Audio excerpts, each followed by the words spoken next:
Tere! Nagu lubatud, et lubasime, et hakkame siis rääkima rakendustest, sidumistest ja erinevatest võimalustest. Mina olen Deniss, tiim Salmo. Täna räägime siis feederkummi kasutamisest. Kuidas ja miks ja kuidas seda siduda. Feederkummi on hea kasutada nööri puhul ehk nööriga püüdes. Eriti veel siis nendel, kes nagu alustavad nagu feederipüüki ja alustavad üldse nagu nööriga püüki. Et kuna nööril on selline tugevus, et ta ei veni nagu tamiil, et siis suure kala puhul on omal mugavam ja saagikavus võib olla hiljem parem, kui on feederkumm vahel. Et midagi keerulist sellega ei ole. Näitame ära selle. Päris palju on küsitud, kuidas te seda teete. Mina sain selle kummi just niipidi, nagu ma täna näitan, selle kummi sidumise viisi sain ka ühelt healt Viiderdalt. Kui ma eksi, oli selleks äkki Margus. Suured tänud talle muidugi. Ja näitame siis seda, kuidas teha. Nii. Selleks on meil vaja sidujat, feederkummi, kiirliiteid, stopperit ja liugureid. Nii. Ja oleks vaja ka siis niinimetatud nööri. Mul hetkel käepärast nööri ei ole, siis ma võtan tamiili küll, aga ei ole väga erilist vahet. Nii. Ja on meil olemas nöör. Et feederkummi rakenduse tegemine üks väga lihtne moodus. Et soovitan osta stopperid kindlasti, mis on eraldi. Iga stopper on eraldi traadi peal. Et seda näete kohe miks. Et muidu saate kasutada igast pakendist ainult ühte stopperit. Et ajame feederkummi stopperist läbi. Sellest traadist siit. Võiks jääda kuskil selline 20 senti pikk maksimum. Nii. Nüüd on ta topelt. Lükkame selle kummi siia peale. Tuleb natuke jõudu kasutada. Feederkumm kannatab selle kõik ära. Tõmbame, kuni jääb mingi selline paras paun. Lõikame selle traadi läbi. Nüüd siit tulebki see, et miks on vaja et oleks eraldi kõik stopperid, sest me lõikame ühe traadi läbi. Ja järgmise stopperid me kasutada ei saaks. Nii. Ja teise otsaga teeme täpselt samamoodi.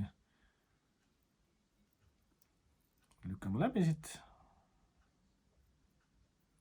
Ja tõmbame selle stopperi siia peale. Palju on küsitud, et see on täiesti sõlmevaba nagu. Et kas lahti ei libise. Minu suurim kala sellega on saadud kuskil peaaegu 3 kilone.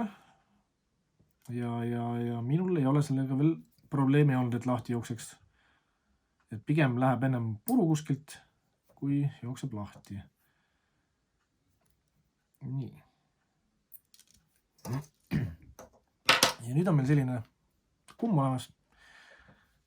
Nüüd suure kala puhul, eriti veel kui oled alustanud püüdja ja alustanud nööriga püüdma, siis ei pea selle siduriga nii palju enam mängima ja ennast segadusse ajama, vaid selle töö teeb see feederkumm ära. Venib ta päris palju, isegi rohkem. Nii. Nüüd on võimalusi mitmeid. Et mina isiklikult kasutan nööri puhul selliseid kiirliiteid. Et ei peaks nagu eraldi siduma hakkama. Nii.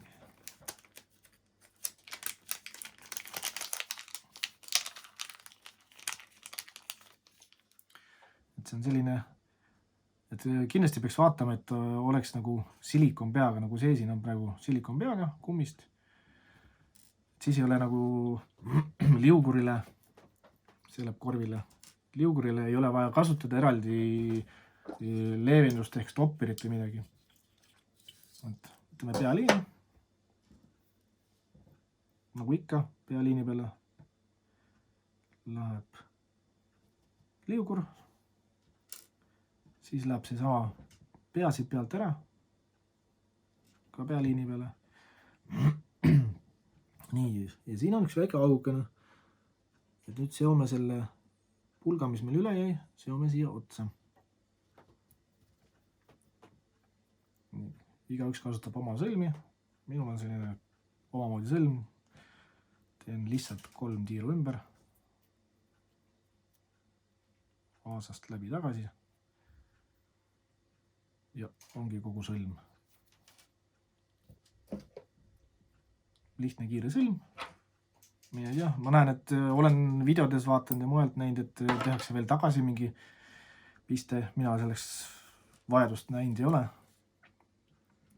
Nii. Ja nüüd on siin olemas üks väike aasakene. Et selle feederkummi paneme siit aasast üle. Nii. Päris kitsas. Nii. Ja lükkame selle stopperi sinna peale tagasi. See katab nüüd selle kõik ära. Ja ongi meil pealiin. Ja ongi meil olemas rakendus. Nöör, liugur, stopperitega feederkumm. Siia võime korvi otsa panna. On paremini võib-olla aru saada.